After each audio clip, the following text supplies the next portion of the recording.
Surveillance Bill overturns many hard-won democratic rights that have been considered an essential part of democratic countries for centuries. So, first, we've got a few speakers. We're going to head down for another rally down at Britomart after we've had the speakers. Okay, I'd first like to welcome Dave Clendon, for a Green MP. He's from the Greens, which are the only party to have spoken out against this legislation in Parliament so far. Every other party voted for this bill at its first reading. So it'd be good to hear from Dave. Here he is.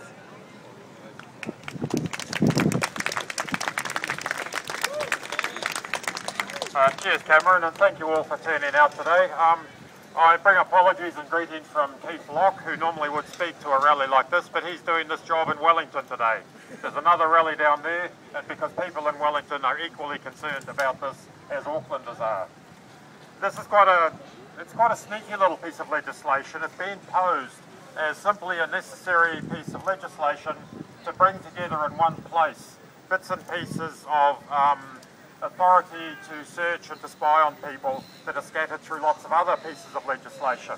And there is some sense to that, but it's also a bit of a Trojan horse, because what's contained in the bill is lots of opportunities to expand the police and other state agency rights to search people, to stop them going about their everyday business, to take your computer away, to hack into your computers, your emails. It goes far beyond what is necessary just to fight against organised crime, for example. It's been used, and we know it would be used, to attack political activists, to engage, to put an assault, basically, on the privacy and the civil rights of people who choose to take a different political position to that of the present government. And we just don't believe that's even a little bit acceptable. There are provisions in the bill that will take away your right to silence. That you, under this legislation, you can be required to respond to questions that otherwise you would not have to answer. You can be obliged to produce documents which otherwise you would not be obliged to reduce. We believe it would give the police far too much flexibility, if you like. There's a lot of language in the bill about a constable may have a reasonable cause to think something's going on, and they will use that right then to stop you, search your vehicle, potentially search your home on the grounds of reasonable suspicion. And that's simply too broad. The definitions are not sufficiently tight when you've got potentially a major assault on people's civil rights. We know that we cannot stop this bill going through the House. We don't have the numbers in the House to win the fight there. Where we will win the fight against this legislation and other legislation like it is here in the streets, in the communities, in public opposition to this sort of bill going through. So good on you for turning out today, making it clear that you're not happy about it. The Greens will fight the fight in Parliament, and we know that you'll be doing your bit in the communities, in the streets, to stop this sort of anti-civil right legislation going through. Kia ora koutou.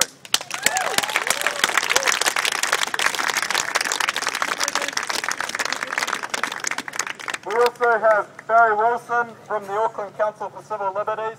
He's a lawyer, and for many years he's been speaking out against legislation that restricts the rights of people in New Zealand to freedom of speech and other democratic rights.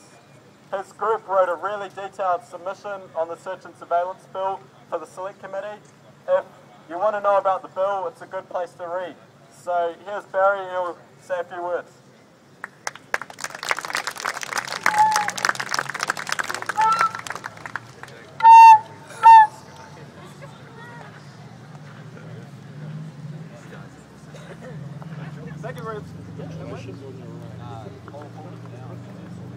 Thank you very much, Cameron, and thank you also for organising, for all the work you've done in organising this meeting. Dave's given a very good overview of the bill as it stands, and I might just go into a little bit more detail. It's a shocker of a bill, it's a multi-headed monster, and it's great to know that the Greens are opposed to it. We wrote to the three, what you might call left-leaning MPs, who you might expect to be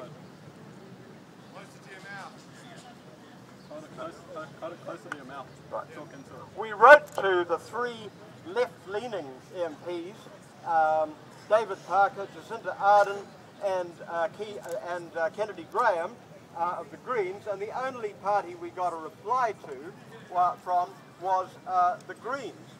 It just shows you how disappointing Labour have been. If this bill goes through, then the meat board, the pig marketing board, and the local dog catcher will be able to come knocking on your door and take you away. And that, you might think, is like Stalinist Russia. If this bill goes through, then the police and some 70 other state agencies with enforcement powers will have vastly extended powers to spy on New Zealanders and invade their privacy. Police will be able to stop and search you without a warrant in much greater ways than they can at the moment.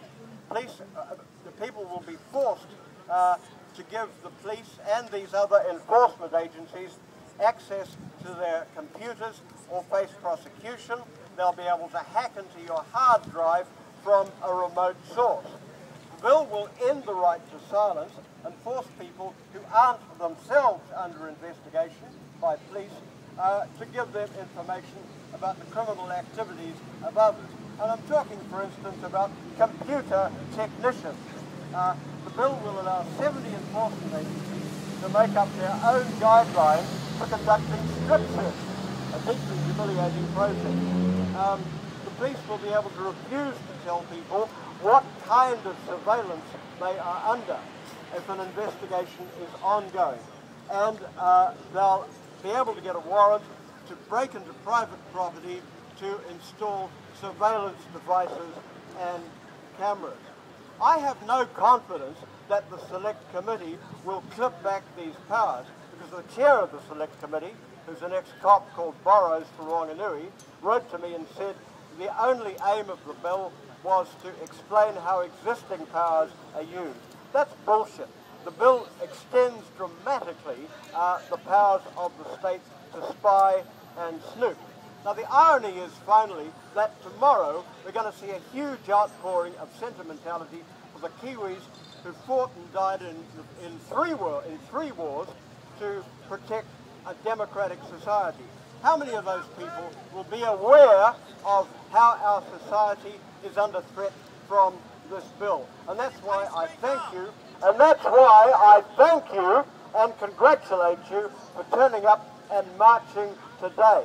What we're going to do is get a submission form up, which everyone will have access to on our website. We'll let you know about it, and it can be circulated and sent to the Select Committee.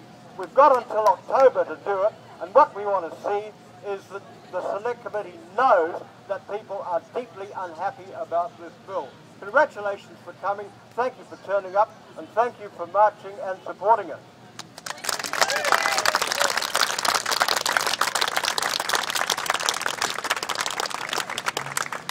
Thank you very much, Barry. That's a very good speech.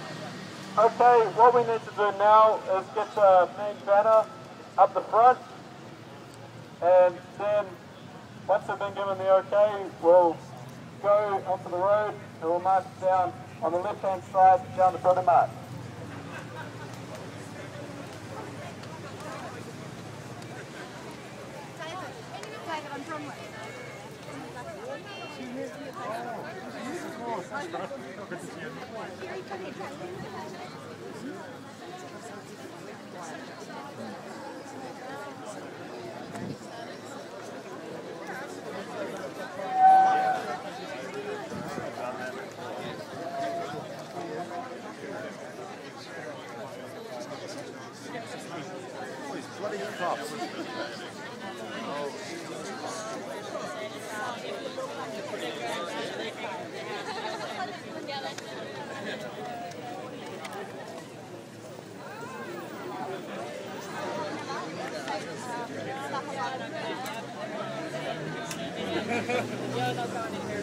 I want to get some food.